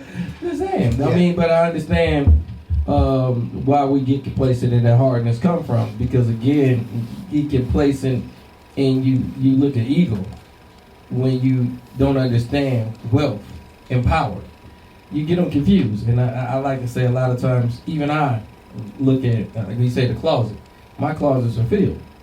And I know a lot of people like, yo, and anybody know me, I got like 3 or 4 closets with clothes, okay? That's through time. I don't go shopping like that, but I got it like that. And they be like, you got to get rid of all that so you can receive so much more. And a lot of times I wasn't quick to give away all that, because all that was given in a way where I felt like, you know, I'm not really pressed about that. That's just something that I can wear whenever. I'm more pressed about where I want to go. So clearing out my closet is, I don't care for more. I don't want more clothes. I want to have a vision where somebody wearing my clothes. I want something where somebody is driving my logo and my brand. I'm looking different because I want different, other than where other people might want to place it. Yes. Then clear your closet. Now that's leaving more space for you. I'm not worried about you. I'm worried about me. Because my closet ain't my concern. That's all the stuff that was given. I can give it all away and I ain't pressed. Those material things. Yeah. I'm more pressed about how it's going to look on somebody else. Okay. Because half of it's branded with me. There you go. So when you see Bar Talk with Jay on something other than what I'm wearing, that's what I ain't really pressed with. Listen, we have another question coming in from a live shot. Bartender. Banana. Hey, Tinder. You know, I'm on Tinder too. Hey, Tinder. That's how we change on Tinder. Okay, so the second question is, what advice do you give, again, the younger, you know, about achieving their goals, as in, okay, what advice do you give about achieving your goals with marketing and business? With marketing like starting and your business. own business and marketing it out. Yes. You know what? There's probably 1,000 things we could say about, you know, marketing, business, and development, but I think it's if you're going to go into business, it's important that you do a real good assessment of the product that you're about to sell. Ooh, say it again. Right? Just figure out, is the market saturated? Are there niche markets? Is it a good time to go into the vacuum cleaner business? You know, is it a good time to go into the jewelry business? You know, what area of life is needing your product? You know, I think it's very important to assess it. I think I'm answering the question, right? They want to know about business and marketing, right? For 2020. Yeah, for 2020. Okay. Okay. This is my big one, right? I always say this. I always use this. You have to lean on expertise. There you go. Right? You do not know how to make your business pop for 2020. You do not know what the channels, maybe the target audience. You don't know how to deliver the product. You don't know how to create the images. Go and get some help. Go and get some help right now. Go and ask somebody and be willing to pay somebody to help you with your program. Because you can't hold accountability until you get somebody who's willing to go hard for you. And people will go hard when you're paying them, right? So stop lounging on your own knowledge, your own little bitty minds, your own little information, and go to somebody who can give you 20 years of experience at your hand. They can put 20 years of experience in your hand simply by shaking their hand. I agree. Man, let me tell you, you'll save yourself all the work, the troubles and the worries and the pains and the mistakes that other people have made. You will save all of that. Because what you're trying to do, somebody has done it before. And here's the second thing I'll say. Okay. Is that, and we talked about this a little earlier before the show, Mm-hmm. you can have the greatest product in the world. You can bake the best cakes, you can have the best service, you can have the best product under the sun. But if nobody knows about it, you won't sell anything. I agree. And so there are a lot of people who have great products. They have these potions that they made in their house. Maybe they're insecticides or recipes to bake cakes or a book that they wrote or whatever. But you got to find somebody to help you learn how to sell it. Mm-hmm.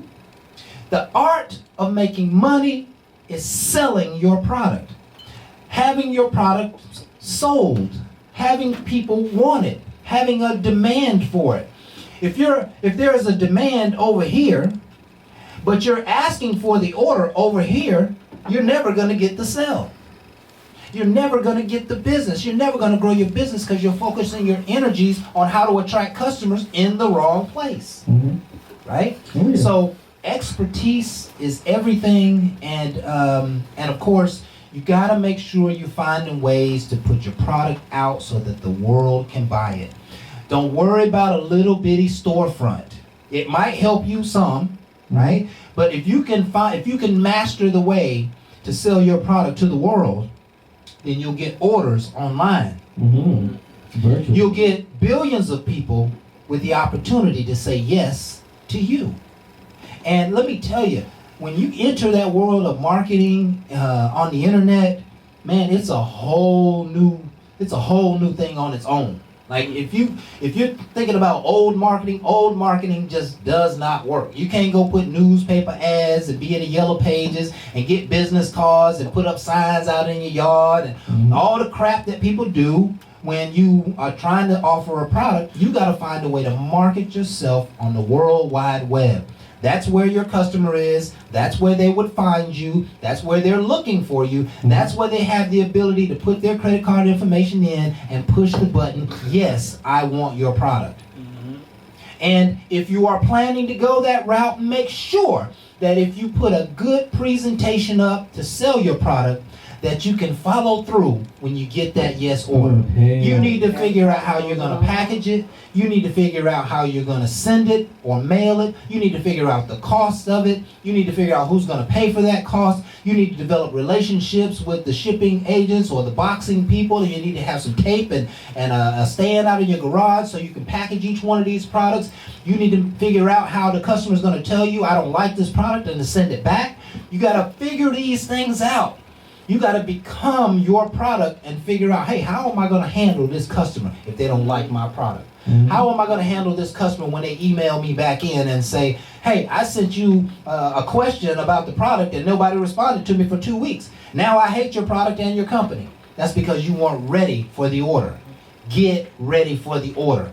And let me tell you, if you got a fantastic product and you know how to market it, there's nothing that'll stop you from being successful online. The only thing I can say that will also keep you from being scared. Please understand, you got to push your fears to the side. And it's one of the things, like you said, when you want to go to somebody, make sure you have a plan and also a drive. When I say that is, even if I offer somebody something, I got to be willing to put in the work. You can't go to a person with expertise or with their experience and expect them to do it all for you. They like to see what work you're going to put in. One of the things that I can tell you, out of everybody that gravitated to me and worked with me, they see my vision and they also see my work. So they was like, yo, these things you can do to better enhance you. And I was willing to listen because, again, I came humble in the first place because I never said I knew it all.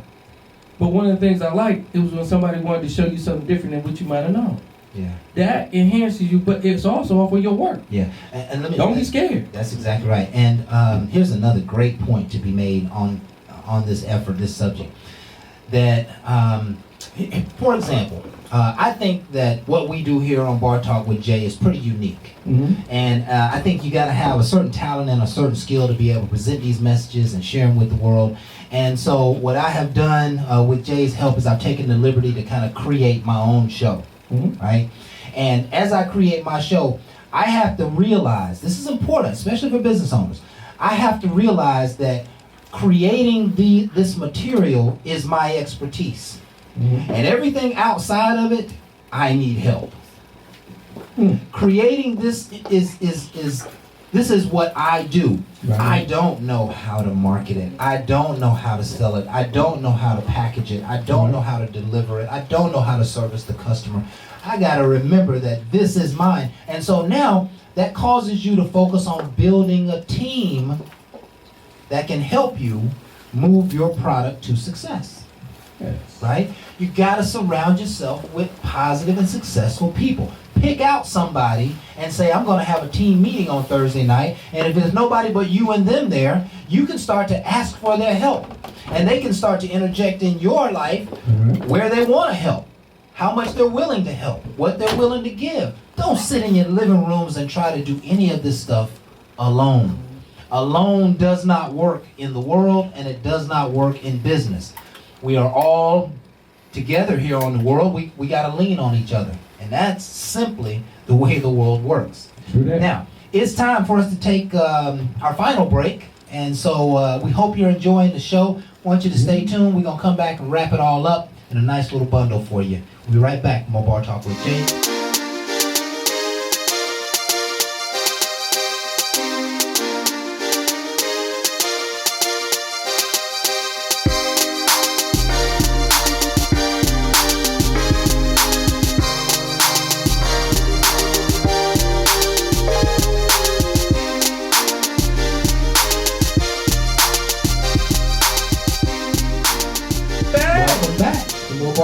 Jay, and we want to wrap this segment up, wrap this show up, this segment.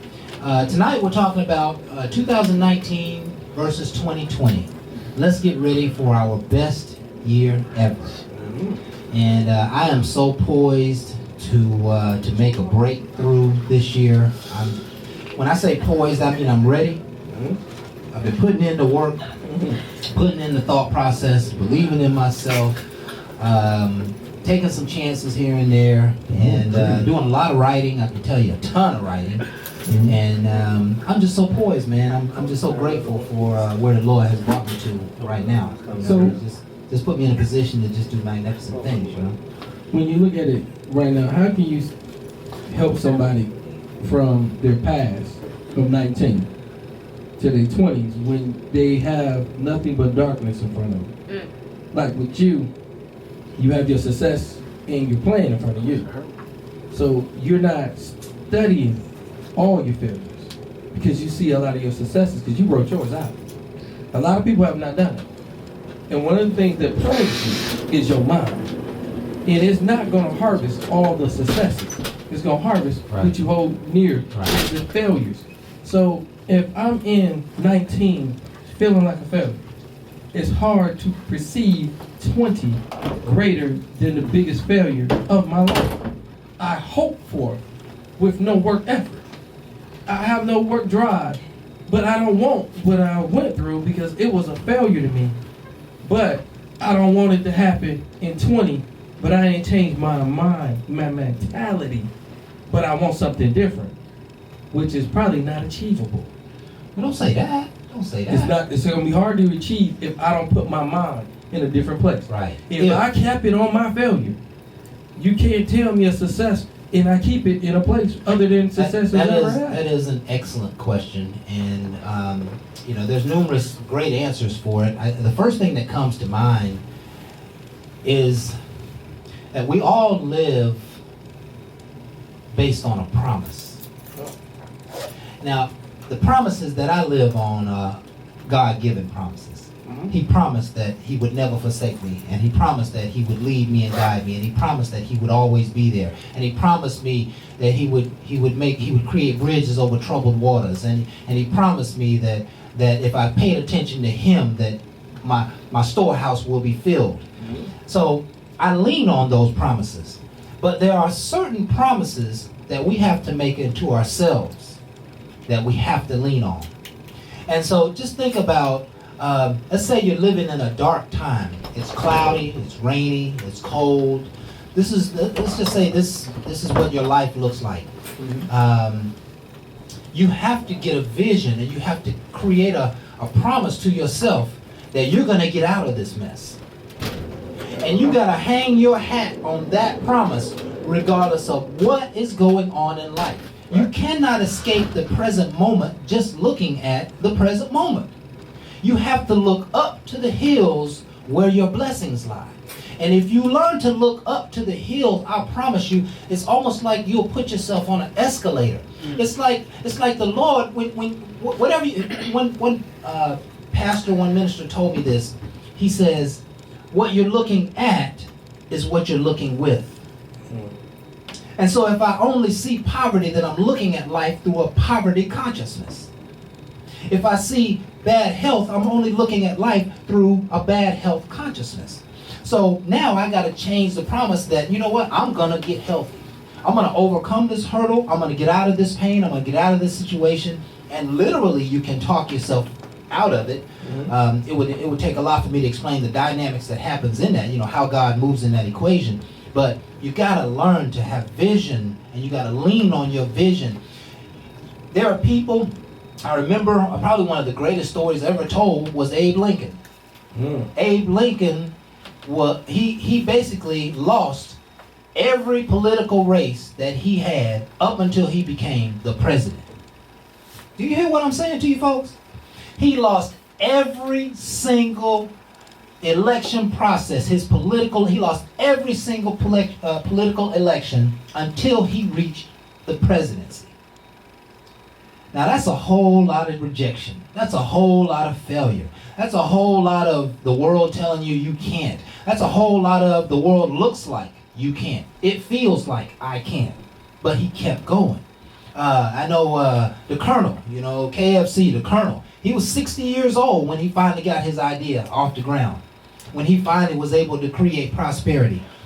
You have to live by your vision. You have to live by the invisible. You cannot live by the tangible and the present moment and the current circumstances. Take your head out of that and say, you know what? I don't care how broke I am. I'm going to retire at age 55. I'm going to retire at 55. Somehow when I say you get on the escalator, somehow the universe will just start organizing your life. God will just start organizing your life to be able to retire at 55. And there are people who get there and say, I don't know how I did it. Well, it wasn't one way you did it. You hung your hat on a promise and you focused on the promise. We have to understand that this life does not work like we've always thought it worked. The only way this life works is through our vision, through our thoughts. It's the only thing that you have control over. You only have control over your thoughts and your mind, and either you can think that direction or you can think that direction. Why not spend your time thinking in that direction? Because that's where infinite possibilities lie. You know what's back there. You know what's behind you. Think about what can happen tomorrow. I would encourage, this is a great exercise. What's that? Take out a clean sheet of paper and simply write down what you want to achieve in 2020. Here's the top 10 things that I want to achieve in 2020. Write them down and make a copy of them, several copies. Put one on your refrigerator, put one on your bathroom mirror, put one in your car, fold one up, put one in your pocket. Keep those 10 things visible almost all the time. Read them aloud all the time. Say them to yourself all the time. Visualize what it would look like if that particular goal was achieved. Begin to feel the feelings that it's coming to life. Like, you know what, I'm getting confident that it's coming to life. And if you're not getting confident, talk to your emotions. I want to feel like this is coming to life. I want to feel like this blessing is already taking place, right? Everything has to first begin in your mind. Your mind is first cause to your life. It is not second or third cause. It is first cause to your life. How you think about things is going to be inevitably what you create. And so hanging your day and your night and your life on promises is really the only way to get out of the funk. It's just the only way. You have to be able to see more and greater. And I know sometimes we used to say exposure is the key. Sometimes you have to create exposure in your own mind. Right? I don't know how I'm going to fix this problem, but I know there's an answer. I know there's an answer. It's somewhere I'm going to find that answer. I'm looking for you, answer. Answer, where are you? Answers, I want you to come to me. I want you to come to me, answer. I'm going to find an answer for this problem. And so now, here again, I'm living on the promise that there is an answer, even though I'm clueless about where it is right now. It's like magic, folks. It's just like magic. Go ahead, brother. All right. In the midst of making this plan you're writing out, if it don't go as planned, do you get discouraged, or when you write a plan, always have a backup plan for your failures? Because you're not going to accomplish everything every time you plan it. Some people get discouraged if they don't accomplish something. Yeah, and see, I'm a purist when it comes to thought to creation, right? I believe it is A to B, mathematical, mechanical. If you think clearly for 3 minutes, 180 seconds, if you spend 180 pure seconds on the accomplishment of that goal, hands down, 100%, 1,000%, it'll manifest.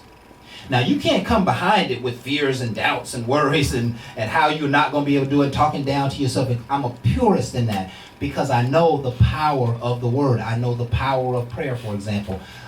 So, if you write it down and you read it every single day, your subconscious mind will not miss the mark. But if you don't miss the mark, then you can at least go back and say, I did 10% of this. Right. And I'll promise you, or I did 30%. I'll promise you that the 30% that you did, if you take a look at what happened, you had no control over that. It was just some synchronistic, out-of-the-box, divine measure that happened that helped you accomplish that goal. And see, that's the power of life. That is the essence of life. That is how life is created, is that we get into these frequencies, these states of mind upon the thing that we desire. And somehow, magically, the universe lines up these things for us to make it happen. It's not anything that we do. Even when Jay and I put this show together, and Jay had a vision, and we talked about it a little bit, and one day I came over to just visit, and Jay said, we taping tonight. I'm like, man, we ain't got no, he said, no, we taping. And within 2 or 3 tapes, the show was created. We had a formula. We had good things to talk about. We started having audiences. We were filling up this room with visitors. I mean, it just happens because you put your mind to it. I can't tell you enough, folks, how meaningful it is to just put your mind upon the thing you desire. If I could handcuff you and blindfold you and make you think about the goal being fulfilled, that would be the greatest power that you have in achieving things in life. Will it come from self-confidence, faith, or the vision? Which one should you rely on the most? I think all of it. You won't have faith until you have vision. Right, self-confidence come in it too, right? Yeah, self-confidence will come in there. See, that helps the faith, right? That helps the faith. See, here's the thing. If I have a determination to get something, if I have a I'm gonna get this thing. This is I'm gonna get this. I got to have this. That automatically your will and your determination and your self-drive is going to take you in that direction, right? Because you desire it. It's a spiritual desire, right? That spiritual desire is magnetic. It has hands, and it'll go out and grab the thing that you want and pull you closer to it. There you go. That's exactly right. So the inner spirit will begin to manifest once the desire is complete. The inner spirit will give you the courage. It'll help you say something or write something, or it'll help you get off the path and you meet somebody in a convenience store on the other side of town that you never would have stopped at, and they're doing what you're doing, and you trade numbers, and next thing you know, you're invited to a meeting of a room full of people who are doing what you're trying to do, and they're giving you all the insight. It'll happen magically. You'll be inclined to go to those meetings because you've already identified B, right? The mind is so powerful. It's so powerful. It's not just a little brain that's in here. It has powers way beyond what we think. It has manifestation powers like Star Trek. You know what's that? You know I'm a trucker. Yeah, you a trucker, right? What's when they make something move from here to there? Teleport. It's like teleporting. If you need $100, close your eyes and visualize $100 in your hand. See it. Feel the money. Look at the numbers that's on there. Put it in your hand. See yourself at the convenience store handing that $100 bill to somebody and trading for groceries or trading for the product that you want. You gotta get your mind clear enough, and it'll go get what you want. See, your spirit and your brain already knows how to solve your problems. We get in the way. Ernest Holmes said, we get in the way with our bloated nothingness. Mm-hmm. It already knows. And another great exercise, and you chime in where you may, Jay. Okay, another great exercise to kind of give you clarity is meditation. Mm-hmm. And the power of meditation has not been properly taught, or it's been not taught to the masses.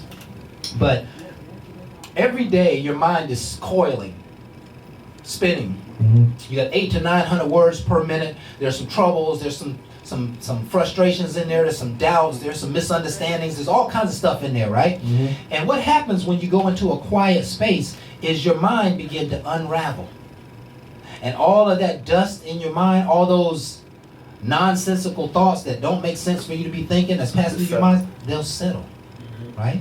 And what will happen is the purest sense of yourself, the truest part of yourself will come to the surface of your mind. It'll come to the surface of your flesh. If you do, let's just say you take 30 minutes of quiet time for a couple of days in a row, what you're going to notice on day 3 and day 4 is extreme clarity about what you should do, what you shouldn't do. You'll oftentimes see problems automatically solve themselves and disappear. There's something magical about the power of the mind. So meditation is a way to, ultimately what we're attempting to do is reach infinite potential. Deepak Chopra says that that infinite potential lies between the thoughts, and you can't access it until you enter into a silent and quiet space. Mm-hmm. And then it's like being quiet, and all of a sudden all the power and the energy just starts to come out of you. It just comes out of you naturally because our minds are passionate. Absolutely. Excellence for elevation. There we go. Now, with me, go ahead, Jay. I'm going to give you he gave you the grand slams. I'm going to give you the simple. The simple to me is when I have a plan A and B, is to achieve the same goal. Quit looking at the failure. There's a lot of things that I have to plan for that's unperceivable. Mm-hmm. So my plan A is if everything runs well, and then my plan B is when things might come in its way, but it's to achieve the same goal. Okay? I don't like looking at if it just fails, because that means I ain't put enough thought into it. So my B is not a failure of A. It's for unforeseen things that might happen to still get it to achieve. Right. Okay? That's why I like to tell people about watching about these secondary plans of failure. I don't plan for failure. I plan for the unknown to still achieve my first goal. Secondly, when I have a problem, I step back from the problem. One of the things Kraft taught me was when you up on a problem, it becomes bigger than you. I can't see how I'm going to solve this. I can't see past it. When I step back, I elevate to see past. There you go. For I can achieve. There you go. Because again, elevation comes back with you. Yeah. Mm-hmm. It's just you're up on it. It is so much. So it takes everything that you're thinking about, everything to achieve something. When you step back, you realize there's other things I can do. I'm looking at a problem that I can go around, I can go above, I got more options. I can kick it out of the way, whatever. But it's kind of hard when it's up on you. Yeah. Right. And that's why you have to push away from a lot of things that just come abruptly to you. Yeah. And you feel like, oh, I gotta solve it, and you don't know how. Now you're confused. Now you're stagnant at that point. Yeah. When you step back, people say you'll never go back. No, it's not going back to fail. Right. It's going back to see a better way. Because obviously, if it's up on you, it done hit you, or you wasn't seeing, you wasn't looking. The plan B will easily make you make an excuse. Because now you got somewhere to fall. Right? A is short term and B is a long term. I would say A is only term. Right. Some people think go get what you want. You gotta have your mind laser focused Tunnel upon that vision. thing. I'm gonna give Tunnel you- vision. There I'm can gonna be give you nothing one. else. There's no other option. I'm gonna give you one Second for is me. not an option. When I go with plan A, I have trucking roll off. I have a lot of cans got to be picked up, but I got a truck now. Okay, my plan A was all my trucks are running, and I sprayed it evenly. That way I spray the load and everybody gets done at an even time. Okay, I got a truck down. I have to offset. So now that I know that it might not come up, my plan B is I can't foresee if my mechanic going to get that truck up. So my plan A would not be accomplished because I don't have all the equipment I need. So my first plan was if I had everything. My second plan is what I can do with the rest of my equipment to achieve my first objective, getting everything done. Yeah. So I didn't plan for failure. There you go. But I plan on getting it done if he comes back and gives me news other than what I planned. Yeah. So I didn't plan a failure. Yeah, listen, but I plan a outcome that's going to achieve my I love goal. that, Jack. I love that, Jack. And here's the dynamics, and then we got to close. I don't want to run out of time. But he had a plan A. One of his trucks went down. He said, I'm still going to achieve plan A with less trucks. There is no room to not get all this work done today. I'm not going to call 4 or 5 of my clients and tell them I can't come because I got a truck down. No, I'm going to push the trucks that I got a little bit harder, and we're going to get this day done. It's going to take a little more effort, a little more attention, a little more money, whatever it is. But today, my clients will be satisfied. That's the plan I put in place, and there's no room for excuses. There's no room for plan B. I'm going to make this happen. And that's how you got to treat life. That's how you got to attack life. This is the thing I want, and I will stop at nothing to get it. That's right. It is time for us to close, and we hope you've enjoyed this show. Again, this is Bar Talk with Jay. I'm Craftmatic. This is my boy Smooth Jay. My head. This subject is one of my most passionate subjects because I see so many people leaving their potential on the table. I hope you've enjoyed it. I hope it's been helpful. I hope it's been an inspiration to you tonight. Share it with your friends and families. Share the show with your friends and families. Every Thursday we're here from 7 to 9, Facebook Live. We've been doing this for 3 solid years every single week, and we don't plan on stopping anytime soon. Got some great new products coming out for you here in the coming months, so stay tuned. But we love you. We thank you for being with us. Yes, we do. And we out. Ain't no last calls here. Bar Talk with Jay.